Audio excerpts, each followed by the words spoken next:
I would say that data collection and sharing is very important for joint projects to be successful because first of all, the most important thing is knowing whether something you're doing is working. It's better to have data collected along the way so you can readjust strategies to make sure that they're successful. There's also, it's really important to collect data at a population level. If you just look at certain patient groups, for example, or people getting a particular service, you can get easily misled because generally people who opt into services are healthier.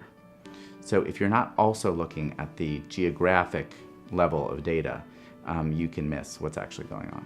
I think that the most important thing for government agencies to do is to be able to feed back community data effectively to the medical system. So an example would be a project that is getting started in Baltimore where the city is looking to prevent falls among older adults. Falls are the #1 cause of injury-related death. They're becoming more frequent and more severe among older Americans.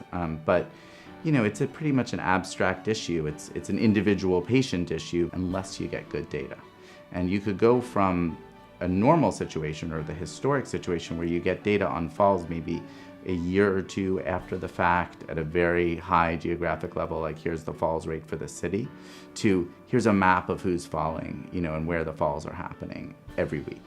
So if you can get to that level, then suddenly that becomes much more urgent. The kinds of initiatives that have enormous promise are ones where you're taking things that just look like they're maybe doctor-patient issues, putting them on a map and having a real collaboration around improvements.